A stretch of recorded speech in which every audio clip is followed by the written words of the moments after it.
On va regarder dans Matthieu 11e chapitre pour commencer. Et ensuite dans Éphésiens 6. Matthieu 11. Et mettez votre doigt tout de suite dans Éphésiens 6e chapitre. Okay? Donc, je vais faire la même chose avec vous, là. Je ne l'ai pas devant moi, mais Éphésiens 6. Et aussi Matthieu 11, verset 11. Matthieu 11, verset 11, voici ce que nous lisons. Je vous dis en vérité, parmi ceux qui sont nés de femmes, il n'en a point paru de plus grand que Jean-Baptiste. Cependant, le plus petit dans le royaume des cieux est plus grand que lui. Éphésiens 6 maintenant, et versets 19 et verset 20. Priez pour moi, afin qu'il me soit donné que j'ouvre la bouche, de faire connaître hardiment et librement le mystère de l'Évangile, pour lequel je suis ambassadeur dans les chaînes, et que j'en parle avec assurance, comme je dois en parler. Prions.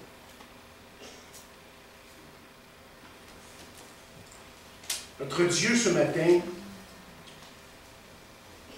nous venons dans ta présence, encore une fois, et nous savons que tu es un Dieu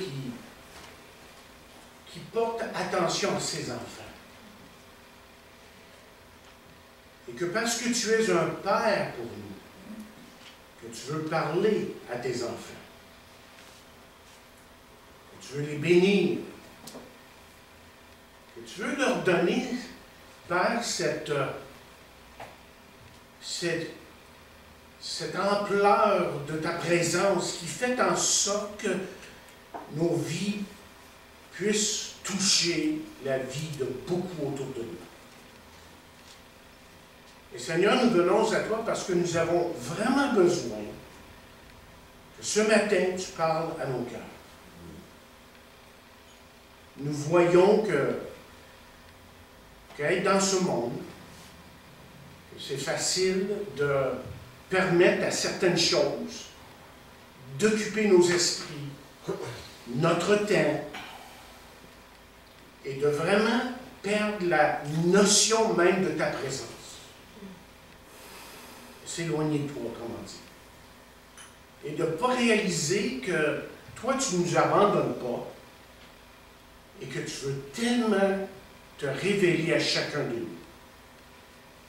Alors, Seigneur, que ce matin, tu puisses disposer les cœurs de tous et chacun ici. Je sais qu'il y a peut-être des gens qui sont troublés par différentes choses dans leur vie. Je prie que tu les aides à mettre ça de côté pour le moment. Je sais qu'il y a de ceux qui ont des troubles avec peut-être des gens qui sont près d'eux. Peut-être les finances.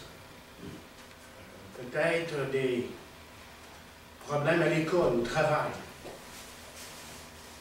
Et ça nous occupe, ça nous préoccupe. Et ça peut même nous éloigner.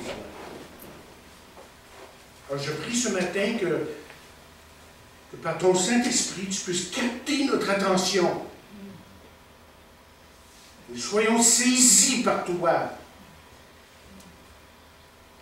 Et que nous saurons agir en conséquence après avoir entendu ce message pour la gloire de ton nom. Bénis ces paroles en ce moment. Et je te prie ça dans le nom de Jésus. Amen. Amen. Alors, on vient de lire des versets qui nous disent quelque chose de deux grands hommes de Dieu. Jean-Baptiste et l'apôtre Paul. Vous savez comme moi que ce sont deux grands hommes de Dieu qui ont marqué leur époque. Des hommes, voyez, que Dieu a pu utiliser pour toucher des milliers de gens, littéralement. Sinon, peut-être même des millions. Si je vous demandais de me donner une caractéristique commune de ces hommes, Jean-Baptiste et l'apôtre Paul, que serait-elle? Je suis sûr qu'on pourrait en trouver plusieurs. Mais l'une des caractéristiques dominantes dans la vie de ces deux hommes, chers amis, et sans aucun doute, leur passion. Pouvez-vous vous imaginer un instant Jean-Baptiste au Jourdain? Voyez son zèle, sa fougue. Et voyez la foule qui écoute et qui est littéralement bouleversée par son message. Et ils viennent par centaines pour se faire baptiser. Parce que le cœur de chaque homme et de chaque femme qui l'écoute est touché par la passion de cet homme et le message qu'il a à leur donner.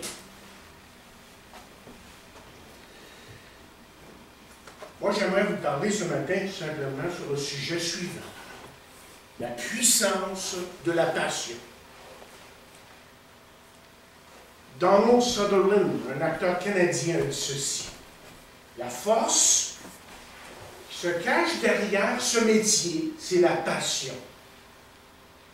Wayne Gretzky, le plus grand joueur de hockey, après Maurice Richard, a dit en parlant aux jeunes un jour, faites-le parce que vous aimez le faire. Ne le faites pas d'abord pour l'argent.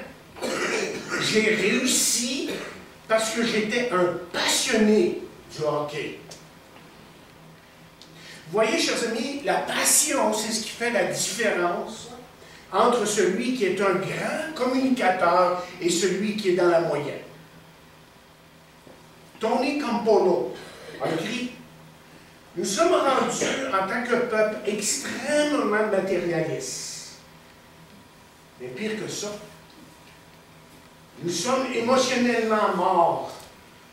Nous ne chantons plus, nous ne dansons plus et nous ne péchons, faire des péchés, nous ne péchons même plus avec le même enthousiasme. »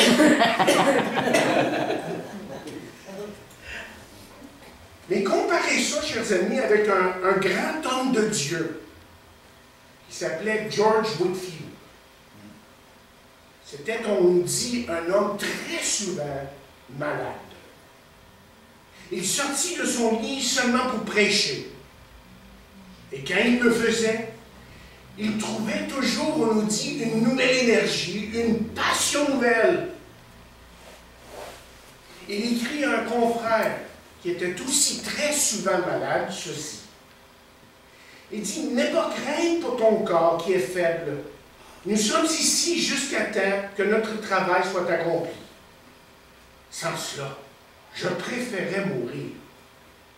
Dieu sait comment je souffre chaque jour. Mes vomissements continuels me tuent presque chaque fois. Et pourtant, la chair, ça ici, là, est ma guérison. Alors, mes amis, ne me prenez pas en pitié, car il serait inutile d'essayer de m'arrêter. » Et on nous dit que Whitefield ne se plaignait pas souvent. Il se plaignait seulement lorsqu'il prêchait moins de 16 fois par semaine. Et sur sa pierre tombale, on pouvait lire qu'il avait prêché 18 000 fois. Mais comment pouvait-il continuer comme ça? Si ce n'est que cet homme était rempli de passion. Et je vous donne une définition du mot passion. La passion, c'est cette émotion violente qui résulte en un désir intense, un penchant irrésistible, un dévouement fort envers un objet, une activité ou un concept. Et le Larousse, selon Martel, dit « La passion, c'est l'énergie de l'âme. » La question qui se pose à ce stade-ci, vous voyez, est la suivante. Pourquoi la passion manque-t-elle à tant de gens? Parce que vous voyez, c'est quelque chose qui existe dans l'Église, et même parfois dans les pasteurs. Je ne pense pas avoir toutes les raisons, mais je vais essayer de vous en donner quelques-unes. Et la première raison que j'ai trouvée en faisant cette étude, c'est qu'on permet ce qui était précieux de devenir familier. Et je m'explique. Vous voyez, moi, j'aime lire la parole de Dieu, chanter de beaux cantiques comme on a fait ce matin. J'aime prier, chercher la face de Dieu. J'aime étudier la parole et rencontrer évidemment ceux qui ont les mêmes aspirations. On est bien dans ça. Mais le problème, vous voyez, c'est que tout ça peut devenir qu'une habitude, que le tout devient routinier et sans grande signification. Et ça, chers amis, ce danger-là nous guette tous. Dans Scrooge Letters, je ne sais pas c'est quoi le nom en français, mais je sais qu'il est écrit en français, ce livre-là. Tactique du diable. Pardon? Les tactiques Tactique du diable, c'est ça, je me rappelle maintenant. Scrooge Letters. Une conversation entre le diable senior et le diable junior. Donc, le diable senior veut conseiller celui qui est junior, là, qui est junior. Et le Seigneur dit aux juniors de ne pas trop s'en faire avec les chrétiens, mais de les laisser s'habituer à faire leur devoir religieux. Car après un certain temps, dit-il, la majorité le ferait mécaniquement, sans vie et réelle communion avec Dieu. Voyez le danger? Deuxième raison, pourquoi il y a si peu de passion dans beaucoup de gens, c'est le désir de l'acceptation et de l'approbation des gens autour de nous. Et voici ce que j'ai remarqué à travers les années. Voici ce que j'ai remarqué concernant la passion.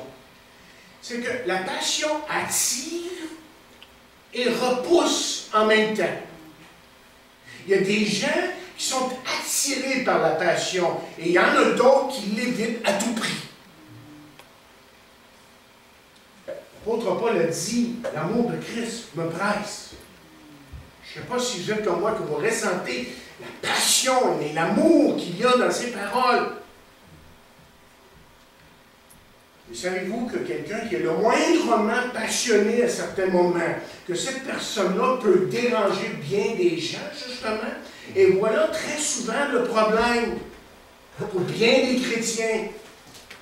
On veut faire partie des autres, de la gang, si vous voulez. Alors, ce zèle pour les choses de Dieu qui était là jadis est presque totalement disparu. Et c'est à cause de ce désir d'approbation et d'acceptation qu'on veut là, de la part des autres. Ensuite, troisièmement, une troisième raison que j'ai trouvée, c'est que notre société est passive. Oui, notre société est tellement passive quand vous y pensez. Et de plus en plus, elle prône qu'il est correct de ne faire que l'essentiel et qu'avec le reste de notre temps, on peut tout simplement se reposer. Donc, on finit par rien faire et par rien commencer très souvent. Malheureusement, cette mentalité, chers amis, finit par prendre le dessus, même dans l'Église locale. Garfield, vous savez c'est qui, hein? Une bande dessinée, je pense qu'il est dans les C'est un gros chat. Il résout le problème, lui, de la façon suivante, on dit. Il dit, moi, ce qui me dérange, ce sont ces gens qui ne finissent jamais quoi que ce soit. Moi, je ne suis pas comme l'une de ces personnes-là, car vous voyez, je ne commence jamais quoi que ce soit.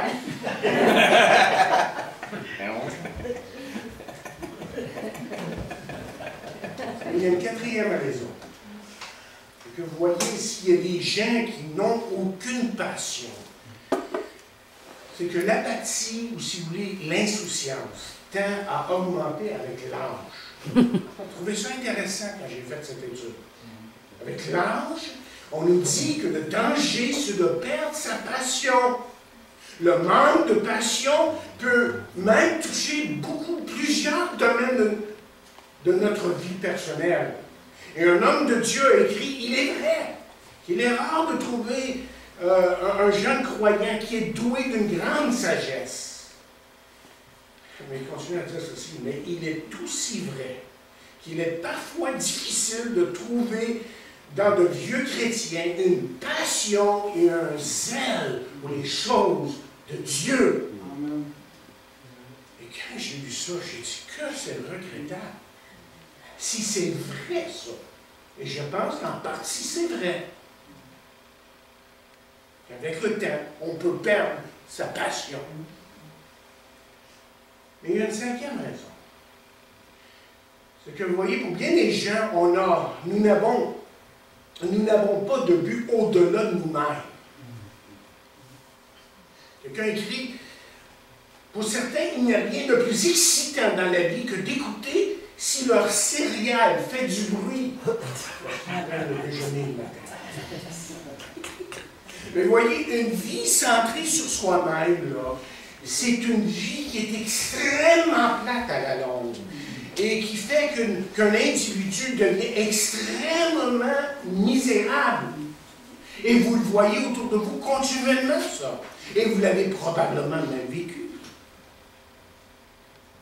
Quelqu'un a dit, les gens qui vivent seulement pour eux-mêmes ne font que de petites affaires. Et je pense que, chers amis, que l'apôtre Paul avait compris la grandeur de sa mission. Mais le tout a commencé avec sa vision d'un Jésus-Christ crucifié, ressuscité et qui était plein d'amour pour lui et pour les autres. Amen. Et c'est pour ça qu'il pouvait dire, pour moi, vivre, c'est Christ. C'est Christ. C'est Jésus-Christ. Mais parlons un peu plus de la puissance de la passion. Disons ceci de la puissance de la passion. J'écris ici, la puissance de la passion est et se veut un facteur déterminant pour n'importe quelle Église qui aspire à faire de grandes choses pour Dieu.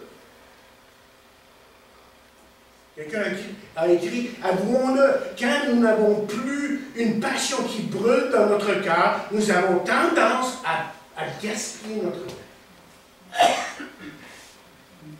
Intéressant. Dans un sondage Gallup, dans une étude récente, on a écrit la chose suivante. On a dit, le facteur numéro 1 pour la crédibilité dans l'Église est d'abord la passion de son pasteur. Et ensuite de ses membres, évidemment. Écoutez, lorsque vous rencontrez une personne qui est pleine de passion, voici ce que vous allez voir. Vous allez rencontrer une personne qui a des objectifs précis. C'est un visionnaire.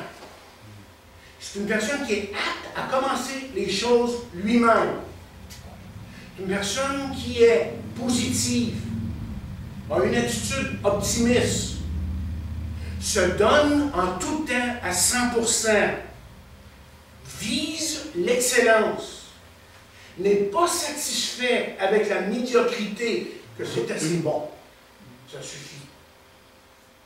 C'est une personne qui est créative, quelles que soient les circonstances. Il s'organise pour que les choses se fassent. Il a une attitude qui dit qu'il est prêt à prendre tous les moyens pour y arriver. C'est une personne qui n'est pas vaincue par les obstacles. C'est une personne qui accepte les responsabilités, qui ne donne pas d'excuses, qui ne cherche pas à blâmer les autres, a confiance dans autrui. est une personne qui inspire les autres à faire de leur mieux. Et en fin de compte, c'est une personne qui devient un leader. Quelqu'un dira Amen. Amen. Maintenant, regardons les éléments positifs de la passion. Okay? Qu'est-ce qu'on peut dire de la passion? De positif, qu'est-ce qu'elle nous amène à faire? C'est ça qu'on veut découvrir. Si on a vraiment une réelle passion qui vient de Dieu, il y a des choses qui vont se produire. Et la première chose, c'est ceci. C'est que la passion est le premier pas à l'achèvement ou l'accomplissement.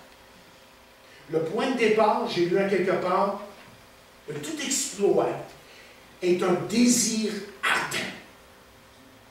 Si on n'a pas un désir ardent, je viens tout simplement rêver et en rester là.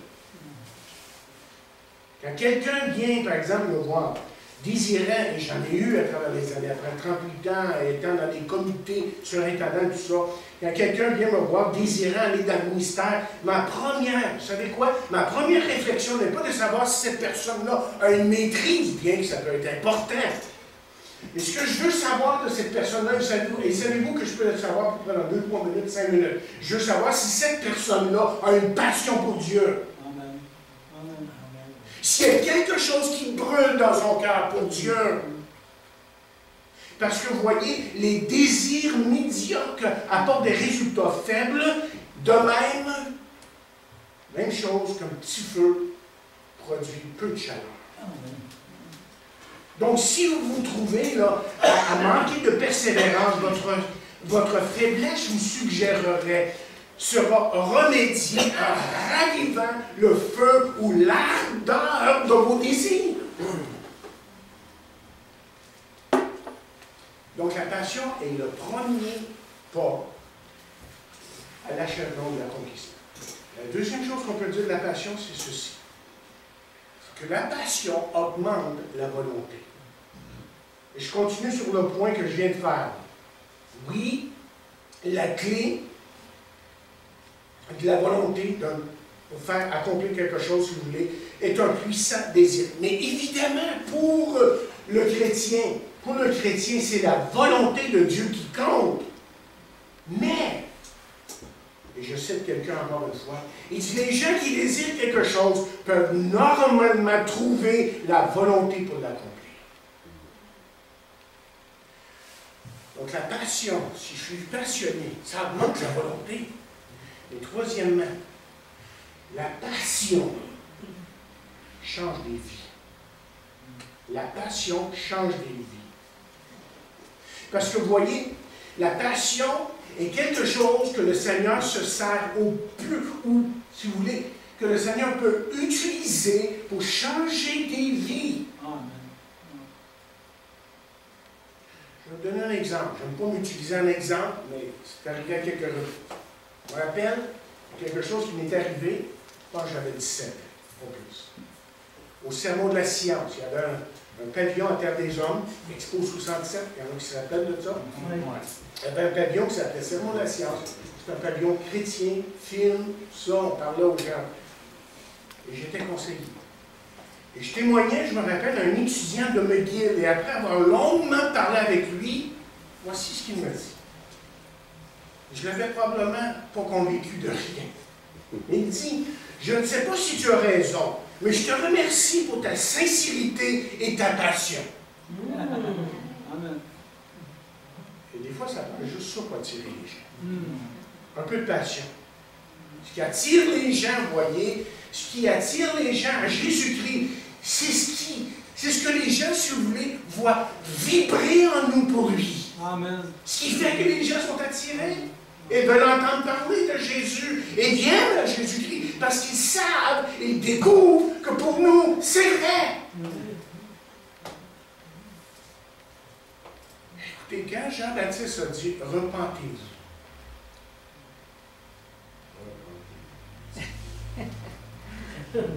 j'espère.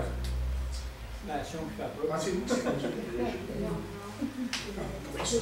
que les gens ont littéralement, la Bible nous dit, nous décrit son ministère, les gens couraient vers lui parce qu'ils ont senti en lui un cœur, une vie qui était remplie d'une passion pour Dieu. Et quand Paul a dit, comme j'ai dit tantôt, l'amour de Christ me presse, vous pensez qu'il a dit l'amour de Christ me presse? C'est pas ça du tout. Il était tellement embarqué, cet homme-là, il était tellement imbibé de l'amour de Dieu, de la puissance de Dieu, qu'il pouvait dire l'amour de Christ me presse. J'ai hâte de le dire, de le partager. Et non seulement est-ce que la passion change des vies, quatrième chose qu'on peut dire, c'est que la passion, chers amis, change ma vie. Quand j'ai de la passion, ça change ma vie. Écoutez, lorsque Dieu me donne une nouvelle passion et que cette passion-là, chers amis, prend possession de ma vie réellement, vous savez ce qui arrive? Je vais vous dire ce qui arrive. Ça change mes priorités. Ça change ma façon de vivre. Et ça me donne, chers amis, une raison pour la vie. Ça change ma vie. Quand je suis passionné pour Dieu. Il y a une cinquième chose qu'on peut dire de la passion. Quand on a la passion, et ça, je peux vous dire que je l'ai vécu littéralement. La passion rend les impossibilités possibles, réalisables. Amen. Et vous savez, pour certaines personnes, malheureusement, ça ne prend pas grand-chose pour les arrêter. Le moindre obstacle, et voilà, oh, pas capable, plus capable. Et en plus, ils sont toujours impressionnés par les accomplissements des autres. Je me rappelle, j'ai reçu un appel un jour. Un jour, vous dites, c'est un pasteur. Non, veux-tu qu'il y ait un caméra? Ouais, je pose la caméra. Merci. Il m'appelle et qui parlait comme ça. C'était quelqu'un que je connaissais du monde. Puis j'étais teenager. Il me dit, tu as commencé une église seule? Là, je suis sur le bord du téléphone. Tu as commencé ça tout seul? Par la grâce de Dieu. Puis, quand on a une passion, là, que ce soit commencer une église ou n'importe quoi, là, Dieu agit. Amen. Dieu est agissant. Je ne suis pas plus merveilleux que quelqu'un d'autre. Je fais ce que Dieu m'a donné comme passion, c'est tout. Et je vais vous dire quelque chose. Ce qui enflamme mon cœur par-dessus tout, c'est que Dieu est capable de vaincre les impossibilités. C'est ça que je sais de mon Dieu. Je me rappelle, pas dans mon message. Ça me vient à l'esprit. Je me rappelle quand j'ai commencé mon église à Saint-Hubert. C'était ma première église à Saint-Hubert. Il n'y avait pas d'autre église évangélique. Et là, on est dans un petit local qui est sur une rue. Je ne déboucherais pas. Ça m'a pris 1 an et demi à trouver l'église la première fois. Ça me donne une idée comment elle est cachée. Là, on se rend là, il y avait peut-être une dizaine de personnes. À un moment donné, je sors, Seigneur, pas d'allure. Pas personne qui va venir ici, pas personne qui va trouver ça, cette place-là. Là, ça fait un temps de base pendant un bon bout de temps. Il dit, moi, je me suis embarqué dans une belle affaire. Hein? Qu'est-ce que tu vas faire, Seigneur? Écoute, si tu veux que ça marche, il va falloir que tu sois vraiment dans la part. En tout cas, je lui parlais. Hein? Mais là, vous voyez, à partir de 77, 78, là, on était à quoi, 10, 12. Rendu en 82, on était rendu 120, 150. Dieu a vaincu les impossibilités. Il a fait des choses qui m'ont renversé. Il nous a donné un petit autobus, et là, il y a toute une histoire que j'ai déjà racontée, qu'on a pu avoir, on n'a pas d'argent. On l'a rempli, je remplissais cet autobus-là matin et soir, mercredi, vendredi soir. faisait le tour, l'autobus était plein, les gens venaient en réunion, les gens se conversaient. À un moment donné, quand l'autobus était plus bonne, les gens venaient devant. Et l'église était remplie. Dieu, je sais, vainc les impossibilités. Ce qui est impossible aux hommes est possible à Dieu.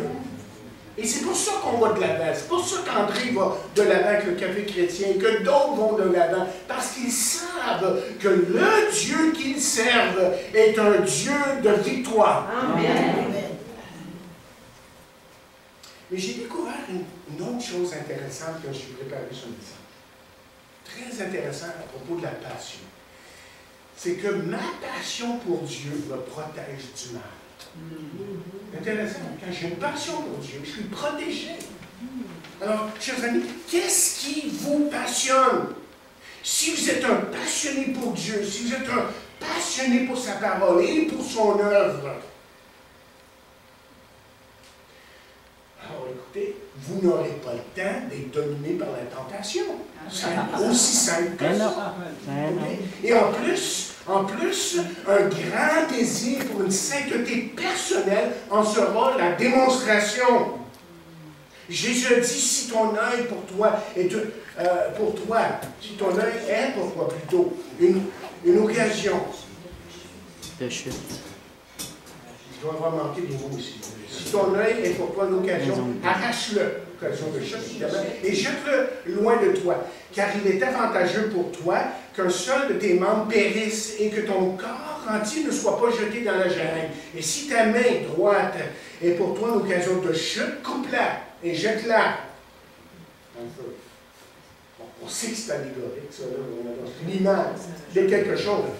Mais ce que Jésus est en train de dire, autrement dit, que tout ce qui t'empêche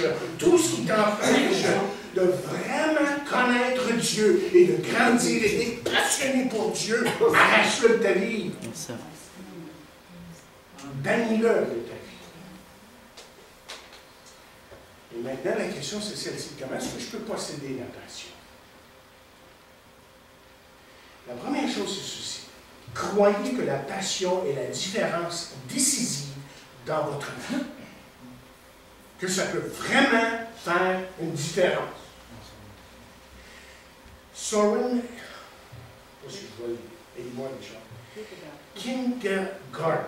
Comment on prononce ça? Kierkegaard.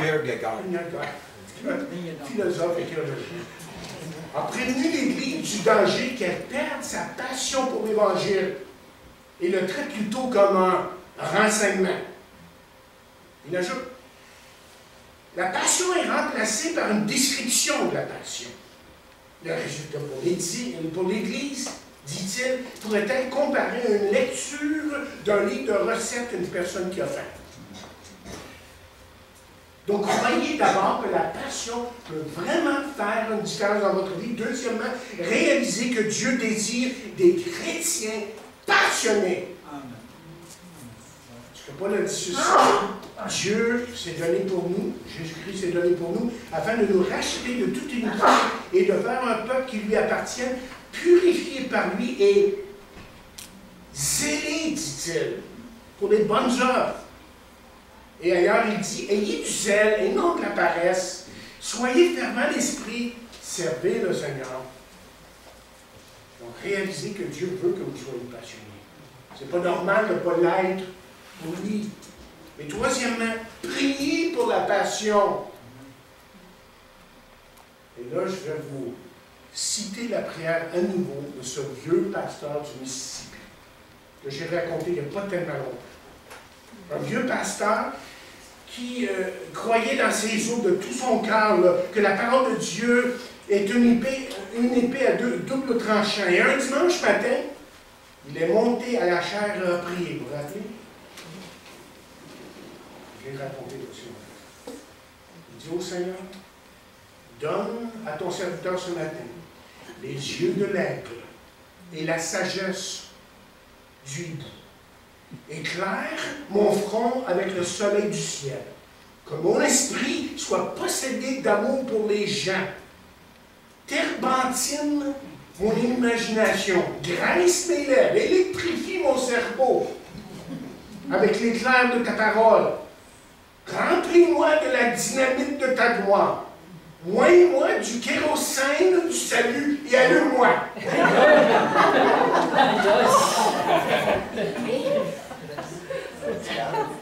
Et ça, chers amis, là, ça, c'est une vraie prière. Et moins que ça, là, ça ne plaît pas à Dieu. Je ne veux pas dire les paroles, évidemment. Je ne vais pas prier comme ça. Jamais prier comme ça. Avec l'imagination, merci. Avec la même passion, le même désir, évidemment, pour que Dieu agisse dans nos vies. Et ensuite, quatrièmement, comment on peut recevoir cette passion, c'est de revenir à votre premier amour. Quelqu'un a dit, l'apathie ou l'insensibilité n'est pas un état d'esprit, mais un état de cœur. Et si vous regardez de plus près, il est formé, le mot apathie, là, du préfixe A qui signifie sans et la racine pathos qui signifie passion, autrement dit, sans passion, sans amour. Et vous savez comme moi que Jésus a donné un avertissement à l'Église d'Éphèse qui allait dans ce sens. Une Église que Jésus dit lui-même, qui était bien dans bien les sens, une Église qui avait travaillé fort, la pureté doctrinale existait, mais il a regardé cette Église et tous les gens qui étaient membres de cette Église-là, il les a regardés en plein dans les yeux et leur a dit, « Et vous faites tous ces trucs en mon nom, mais vous ne vous aimez pas. Et vous ne m'aimez pas. »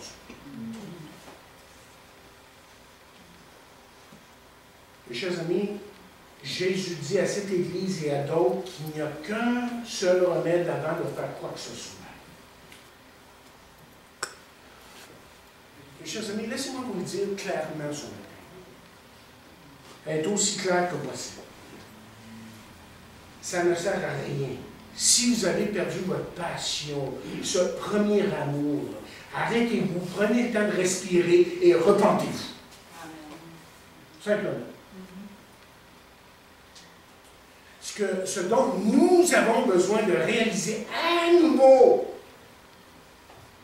c'est que si on n'a pas cet amour dont il est décrit dans la parole de Dieu et qui manquait dans l'Église d'Éphèse, évidemment, cet amour qui devrait brûler dans nos cœurs, s'il manque ça, on manque l'essentiel.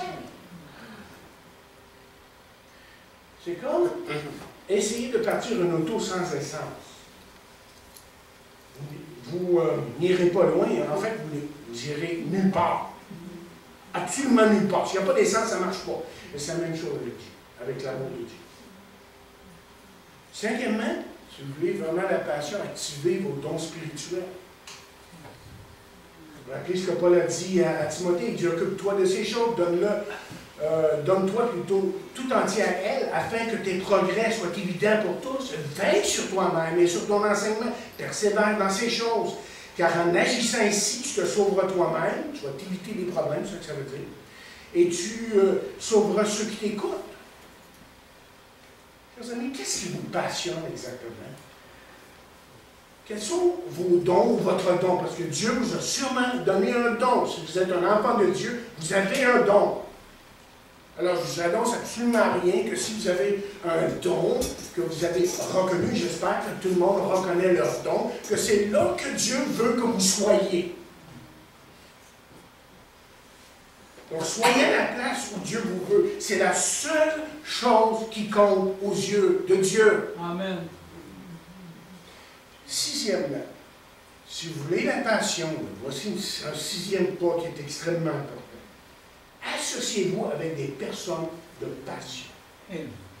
Entourez-vous de gens qui sont positifs. Et si je ne me trompe pas, j'ai entendu une histoire de John MacArthur une fois, et dans un message, je pense que c'est ma femme qui m'a raconté ça, où, évidemment, son ministère, c'est un gros ministère. Hein? Il y a beaucoup qui se passe dans ce ministère-là, c'est mondial et tout le reste. Il racontait une fois comment que ceux qui étaient moins positifs, pas mal moins positifs que certaines autres personnes, et il y avait tous un bâtiment là. Il s'assurait que ces gens-là soient dans l'autre bâtiment, pas dans son bâtiment. Mais qu'il gardait autour de lui les gens qui étaient positifs, mais passionnés des choses de Dieu. Parce Parce que si on s'associe avec des gens, écoutez, le point est celui-ci. Si on s'associe avec des gens qui sont passionnés, là, mais ça va vous aider, ça va m'aider à être l'homme ou la femme que Dieu veut que je sois. Amen. C'est ça que ça fait. Quand je suis autour de quelqu'un de nouveau négatif, on vient l'envers, le long, mais le danger, c'est que je devienne négatif. C'est ça le danger. Septièmement, souvenez-vous de ce que Dieu a fait pour vous personnellement. Vous voulez une passion renouvelée, là? Souvenez-vous de ce que Dieu a déjà fait dans votre vie. Il n'y a aucun doute que l'une des raisons qui fait que certains perdent leur zèle, c'est qu'ils oublient ce qu'ils étaient avant de venir à Jésus. Amen. Et le peuple d'Israël était comme ça, par exemple. Hein? Ils ont souvent oublié. Ils avaient regardé le Seigneur ouvrir les eaux de la mer Rouge et ils ont juré, un peu plus tard, que Dieu allait les laisser mourir de soif. Ils ont regardé pleuvoir le pain dans leur camp, mais ils ont continué à douter lorsque les événements ou les choses sont devenues plus difficiles. Ils ont continué à douter que Dieu pouvait les nourrir. C'est pour ça que Moïse, dans Deutéronome, on nous dit qu'au moins 17 fois, vous allez trouver des versets qui commencent comme suit. Souviens-toi, souviens-toi, souviens-toi, souviens-toi de ce que l'Éternel, ton Dieu, a fait à Pharaon et à toute l'Égypte. Là, j'en ai écrit 5, 6, mais juste un nom. Il dit, souviens-toi, tu te souviendras de ce que tu as été esclave au pays d'Égypte et l'Éternel, ton Dieu, t'a racheté. Souviens-toi!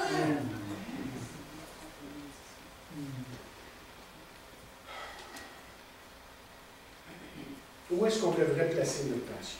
Dans Galates, 4e chapitre, verset 19, on lit ceci. Il est beau d'avoir du zèle pour ce qui est bien en tout temps et en tout temps. Et non pas seulement que je suis présent parmi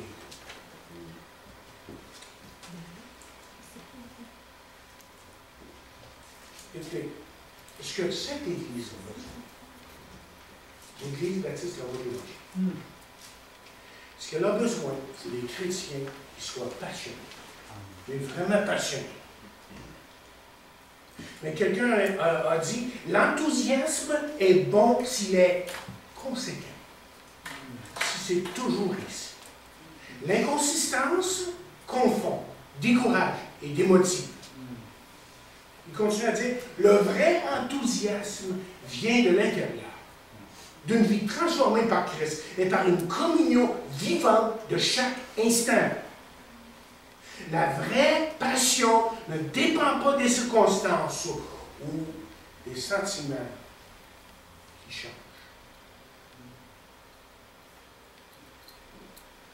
Alors, je conclue avec une question.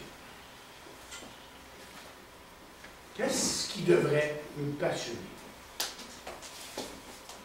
Qu'est-ce qui vous passionne ce matin? Si votre passion, c'est d'être plus beau, plus fin que l'autre,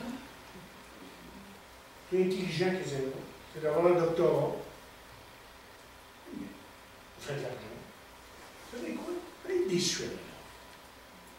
Beaucoup de déceptions de la vie. La longue, les choses ne marcheront pas comme vous. Vous allez être déçu. C'est ça votre passion, seulement ce que vous pensez. Là. Si votre passion, c'est d'être devant votre TV, puis de jouer.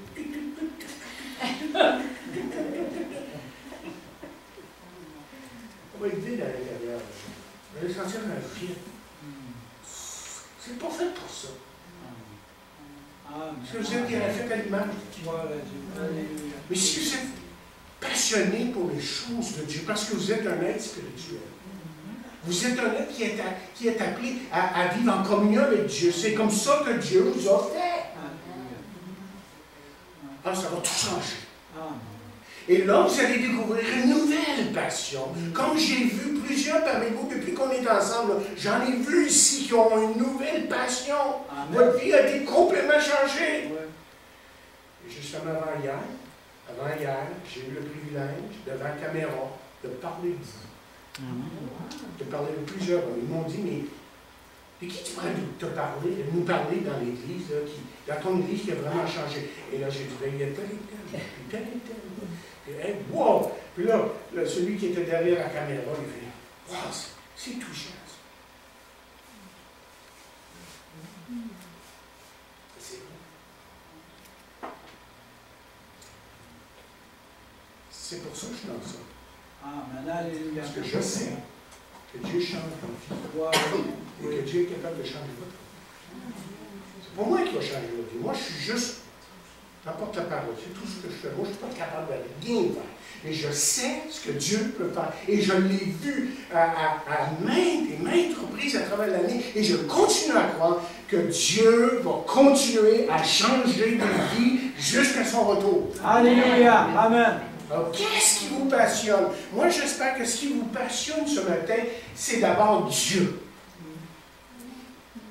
Le Dieu de la Bible ici, qui est saint, qui est plein d'amour, qui est riche en miséricorde, et qui veut vous donner son pardon et vous enlever toute cette culpabilité. Ensuite, sa parole. Quand vous allez venir à Jésus-Christ, vous allez découvrir une richesse. La Bible ne sera pas juste un livre comme les autres, mais vous allez découvrir que Dieu est en train de vous parler, et que Dieu est en train de vous donner ce que vous n'auriez jamais pu savoir avant de venir à sa parole. Jésus a dit, ta parole est la vérité. Il y a tellement de mensonges autour de nous. Hein? On écoute la radio, la TV et tout le reste, on lit les journaux, puis c'est plein de mensonges. La parole de Dieu, c'est la vérité. Ensuite, la prière devrait être une passion. Que nous prions les uns pour les autres. Parce que, vous voyez, lorsque nous prions, Satan s'enfuit. Amen. Indéniablement, il est ceux qui prient de tout leur cœur. Et c'est pour ça, chère dame, qu'il va tout faire pour briser vos réunions de prière. Apprenez-vous à ça. Et on appelle ça des conflits de personnalité. Mais derrière ça, il y a quoi? C'est Satan qui est à l'œuvre et qui veut détruire. Et ensuite, être passionné pour le Seigneur. Ça veut dire quoi, ça? Hey, je veux tellement que d'autres le sachent. J'ai trouvé une mine d'or. Hey, j'ai trouvé un trésor, mais moi, je veux que d'autres puissent en bénéficier. Parce que Jésus sauve aujourd'hui. Il y a un vieux cantique qui dit « Jésus sauve aujourd'hui ». C'était vrai hier et c'est vrai aujourd'hui. Ensuite, notre autre passion devrait être la sainteté. Pas juste Jésus, Jésus, Jésus. Mais je veux vivre avec Jésus. Je veux être vrai. Je veux que les gens sachent que ce qui s'est passé dans ma vie, c'est un événement qui continue à me changer jour après jour. Ensuite, une autre passion, c'est d'être plein de son amour. Comme lui m'a aimé. Dieu a tellement aimé le monde qu'il a donné son Fils unique afin que quiconque croit ne périsse point, mais qu'il ait la vie éternelle. Dieu vous aime et Dieu vous parle et Dieu vous attire parce qu'il veut vous donner sa joie et sa paix. Et ensuite, ce qui devrait nous passionner, c'est la puissance de Dieu. Parce que nous avons reçu son esprit. Et maintenant, comme ma femme disait, toutes bénédictions spirituelles, on les a toutes en Jésus-Christ. Elles sont là, elles attendent tout simplement. Dieu nous attend. Il attend ce que ses enfants puissent prendre ce qui est leur, ce qui leur appartient. Toute bénédiction spirituelle, pas juste les miettes. Ensuite, ce qui devrait nous passionner, c'est l'éternité. Hey, je ne serai pas toujours ici. Là. La semaine dernière, j'ai fait un service pour un jeune homme. Je dis un jeune homme, parce que j'aime ça. Que ça. 46 ans. J'ai vu des photos en pleine santé, 2 beaux petits-enfants, belle femme et tout le reste. Parti. 46 ans. On pense qu'on va vivre pour... il y en a quand ils sont jeunes, ils pensent qu'ils vont être là éternellement. Ils ne seront pas. Ils ne sont pas là éternellement. Et comme j'ai souvent dit, j'ai enterré petits comme ça, j'ai enterré des bébés, évidemment, mais j'ai enterré toutes sortes de monde et la vie prend une fin. Mais l'éternité ne prend pas une fin. Alors, où serez-vous dans l'éternité? Jésus veut nous donner le vie éternelle ce matin. Et enfin, dernier point. Qu'est-ce qui me passionne? Je vais vous dire ce qui me passionne. Ça se résume dans un mot. Je vais vraiment vous dire pourquoi je suis là où je suis aujourd'hui et qu'est-ce qui a été quelque chose directeur. C'est quoi le mot que je m'en veux? Déclencheur. Déclencheur, OK. La ligne directrice. Jésus. J'ai appris à connaître Jésus. Je suis en amour avec Jésus. Amen. Jésus est tout pour moi. Il n'y a pas rien de plus important que de connaître Jésus. Et on a dit de lui, même ceux qui refusaient de croire en lui, on a dit, jamais homme n'a parlé comme lui. Chers amis, je l'ai découvert, ça. Et il a changé ma vie, il a changé votre vie. Et là, s'il y en a ce matin qui ne connaissent pas, vous pouvez. Comment vous faites ça? Tout simplement en parlant à Dieu. Et vous lui dites quelque chose comme ça. Seigneur Jésus, je sais que je suis un pécheur. Et je te remercie d'avoir donné, Père, ton Fils, Jésus-Christ, sur la croix pour moi. Pardonne mes péchés, entre dans ma vie et change ma vie. Et savez-vous, si vous priez ça de tout votre cœur, il y a un miracle qui va se produire dans votre vie. La Bible appelle ça la nouvelle naissance, la révolution spirituelle. Tout d'un coup, il y a des choses qui vont se produire. C'est peut-être un peu graduel à certains moments, mais il y a des choses que vous allez commencer à comprendre. Votre intérêt pour les choses de Dieu va augmenter. Et tout d'un coup, vous allez avoir un sens à votre vie, une nouvelle direction, et vous allez trouver que la vie ici, c'est juste un commencement pour l'éternité. Avez-vous une passion? Et là, je parle aux chrétiens. Est-ce que vous avez une passion sur le fait? Si on est des gens passionnés, là, vraiment passionnés, vous savez à quoi je peux m'attendre la semaine prochaine? J'ose vous dire que si on est 35-40, on va être 80 prochaine. Il y a des gens. Comment est-ce que je suis en train de dire? Les chiffres, pas. On va vouloir tellement que Dieu agisse et on va tellement agir dans cette optique-là que ça va tout changer. Et Dieu va bénir. Il ne faut pas juste les noms qui comptent, mais notre attitude et notre cœur et tout le reste. La puissance de la passion. Dieu veut nous la donner. Et prions qu'il fasse ainsi pour chacun de nous.